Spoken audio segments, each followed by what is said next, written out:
What is going on, FG3000? Back in the place to be, and welcome back to Aether Gazer on this beautiful Sunday fun day. In today's video, let's talk about some important weekly resets that are happening right this second between now and the next 20 hours, right? So Hazard Zone Clean, as you guys know, this gameplay mode resets every Monday and Friday, so you definitely want to knock this out today if you haven't already.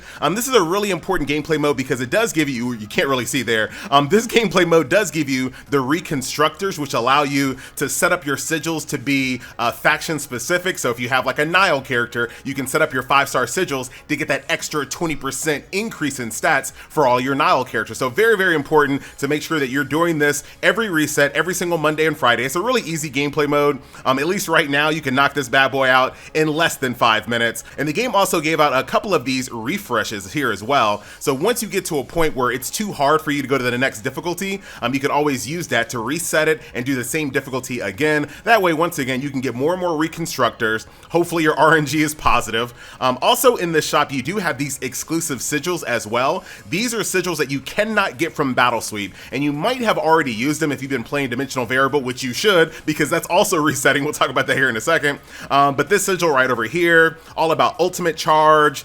This one here, as you dodge, you get an insane crit rate increase. This one, Blazing Scarab, is all about adding Scorch to your abilities. Hippocratic Oath is for outgoing healing. And one of my favorite is Witch's Judgment. So with this one, I really kind of want this to offset my bad playstyle, all right? So let me kind of explain. So Witch Judgment, right, increases damage to enemies with less than 40% HP by 35%. So this gives you basically an execution range, right? When the enemy starts getting weak, you start turning it up. Now, the reason why I want this, right, I want to put it on my Osiris, right? Now, as far as like sigil sets, there might be a better damage per second sigil set, and maybe it's this one right here, right? The recommended one that the game recommends is going to be Mythic Warriors and Moondrifter. That might be like the best DPS. Like if you're trying to top the DPS charts with the perfect set of circumstances, this will probably equal more DPS. However, I kind of want to tailor make my sigil set to my playstyle, and I know I constantly overestimate how much damage I'm going to do to an enemy, and then I miss out on getting that heal on my skill 3, right? So if you don't know, if you kill and finish off an enemy with her skill 3, she recovers 20% HP. So that's extremely important to survivability, and like I said, I constantly overestimate how much damage I'm going to need to finish off an enemy. So something like Witch's Judgment for my personal playstyle would actually be a net positive, maybe a DPS loss, but a survivability increase, right? So that's just something to think about. Once again, I'm thinking about the same exact thing with Shinzu over here. I might be getting a DPS loss by dropping Mythic Warriors, but I also want to add Moondrifter to this as well. So I want to have Moondrifter and I want to have Cupbearer of the Gods, just so I can constantly spam my skill 3, because that's where my fun is, right? And sometimes, dude, fun over meta, baby. Waifus over meta, fun over everything. Remember it. So that is going to be your Hazard Zone cleaning. Once again, resetting in 20 hours, and then overall, it resets every Monday and Friday. Now, what I really like about Aether Gazer, it seems really respectful for your time. You don't have a bunch of gameplay modes that are constantly resetting every day or every 2 days. You can really manage your time a lot better when it comes to the resets here in Aether Gazer, right? Even the two gameplay modes that both have a weekly reset, they're on opposite days of the week, right? So Recurring Dream and Dimensional Variable both reset on a weekly timer, but you can see here, Recurring Dream, I don't have to worry about finishing this off for another 4 days. And then Dimensional Variable, which is going to be resetting here in 20 hours. And then from that point out, dude, everything is just on you, right? You can do Casualty Survey whenever you feel like it. I've already knocked them all out. They're all one and done, which was very, very nice. And if you're completely out of stamina and you're looking for something to do, you have these Past Grudges, tons and tons of gameplay here, right? So overall, when it comes to the reset schedule here in Aether Gazer, I think it's quite friendly, like right up there with Honkai Star Rail, right? Like a game that just allows you to be an adult, manage your time appropriately, and knock out these gameplay modes so you don't feel like the game is playing you, you're playing the game. Does that make sense? But let's talk about the Dimensional Variable as well. So this one's going to be resetting in 20 hours like we talked about. This is a really important one to be knocking out every single week. We'll talk more about it, especially because of what you can buy out of the shop here. And I think the one I'm going to be getting, since I do have enough currency for it, I'm going to go ahead and get this one for my Shino characters. The moment a skill or an ultimate skill is used, increase your crit rate by 10% and your crit damage by 30%. So I'm going to go ahead and buy that for now. Thank you very much. We'll take that. And then, oh, you can actually buy more? I thought it said purchase limit 1. So there's, oh, then the price goes up. So one that's really cheap for 90, then the next one costs 180, and then et cetera, et cetera, et cetera. Got it, got it, got it. Now, another thing that you need to make note of, if you find yourself still kind of struggling, trying to defeat this on hard mode, don't be afraid to go back to the normal mode a couple of times, because there is an unlock that requires you to defeat it at least 3 times on normal, right? So you can play it on normal, you know, train and practice, and then get back to that hard mode. So at least 3 times on normal, and then from that point on, baby, it's all about the hard mode. Right now, my current rating, dude, I'm in the top 5%. Let's keep it going. So right now, I just started a run on maximum difficulty, right? So this is the maximum difficulty rating that's currently in the game right now. Every single buff the enemies can have, they have, right? So of course the battle wheel, right? So this increases enemies attack by 15% for every other enemy unit within 10 meters of it. That stacks 5 times. Crazy, but that's not all. Lone wolf, increase the enemy's unit damage by 20% when there's no other enemies around. So not only are my enemies strong when they're in groups, they're strong when they're solo. Reduce the crit rate against an enemy by 100%. Crazy. Reduce the current dodge energy of a mod hit by the enemy unit by 60%. Triggers only once every 2 seconds. Also crazy. Increases the enemy's unit damage by 0.9% for every 1% of HP-ness they lose. So the lower their HP-ness goes, the stronger they become, dude. It's crazy. What's this next one? When an enemy unit hits a mod, it has a 50% chance to remove one of the traces on your mod or reduce the combat resource. So like the divine energy, the rage, right? This next one, when an enemy unit is defeated, increase the damage dealt by all the other surviving enemies, dude. So you can't win here. Well, you can, but you know what I mean. And then also enemy units armor piercing by 100%. So there's a lot of difficulty here once you kind of really ramp it up, but it still has felt very, very fair. Let's go ahead and run really, really quick. Am I good on my codes? 5 out of 6 codes there, 6 out of 6, 6 out of 6. So I'm gonna go ahead and do opportunity real quick. Let me see, lose HP and gain a random memory treasure or restore some HP. Dude, I'm living on the edge. You can lose a little bit of HP, give me one of these treasures. So for this one, I think I'm gonna go ahead and take the feather. The cooldown of mod's dodge effect is shortened by 1 second. This effect is increased by 1 second for every victory and it stacks up to 8 seconds. So I think I'll go ahead and take that.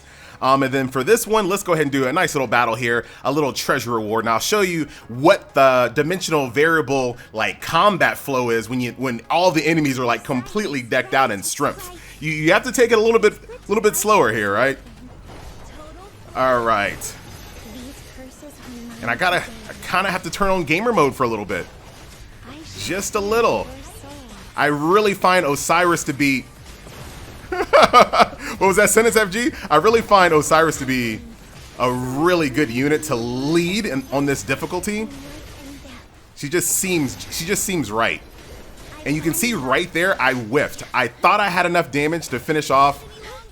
See right there, I thought I was in execution range. Once again, I wasn't. So that's 2 opportunities where, sure, you know, a different sigil set might give me more DPS total, but my survivability has gone down because I whiffed 2 of those finishers where I was trying to get my HP-ness back. Now, if I was in a real dire situation, that could have been the difference between life and death. So that's just something, you know, that's just my opinion on that kind of thing.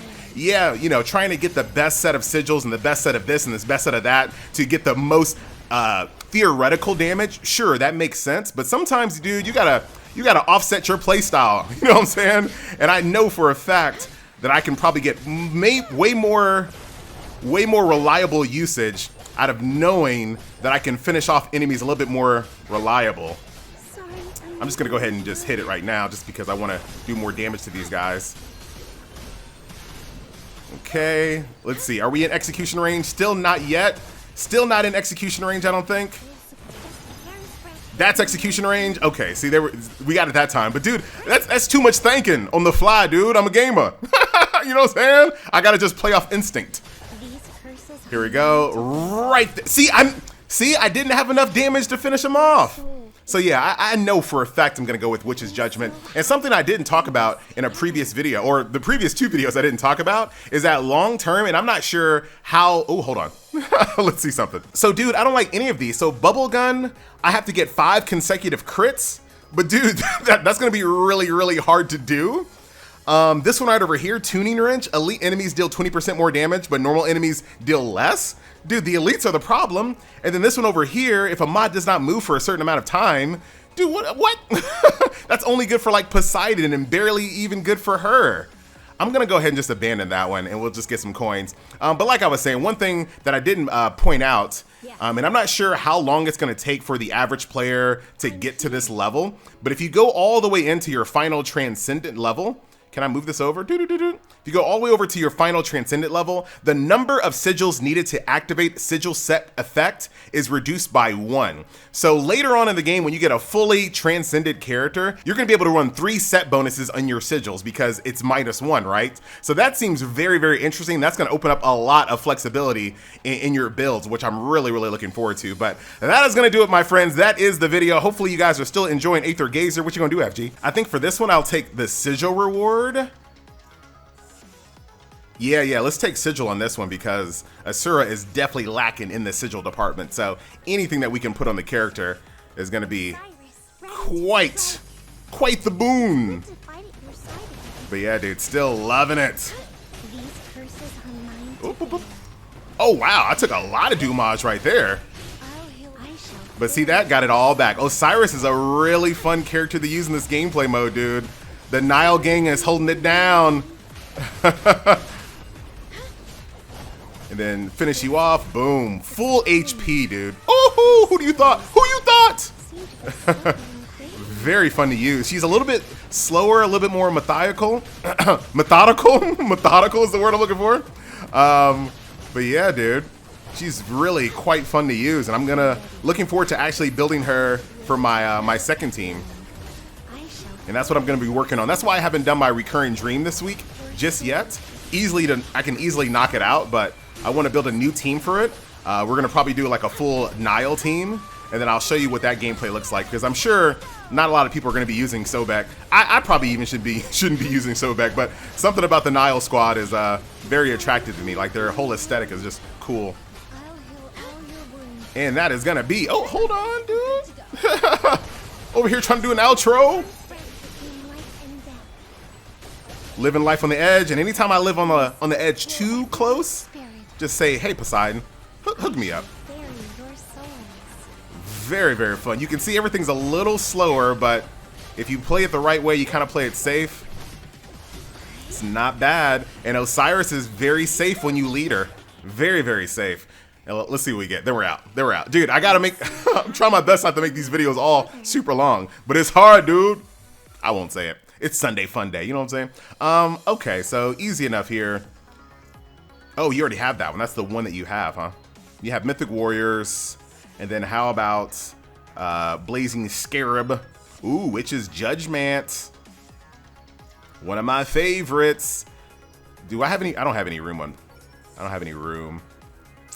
I don't want to waste this at the moment. So there you go. There's Witch's Judgment. Oh, dude, elite battles on the hardest difficulty. I'm not sure if I'm ready, dude. I'm on hard 3-4. I'm doing okay. I think it goes all the way up to 410. So I'm still trying to make some progress, but I'll let you guys know. But that is gonna do it. And I think I won't be able to show you what I think I'm still in the top 5%, but it resets on the hour. Oh, I went down a little bit, dude. No, that was like 5.24. I shouldn't have showed this. All right, guys, I am out, and I'll see you guys in the next video. Later.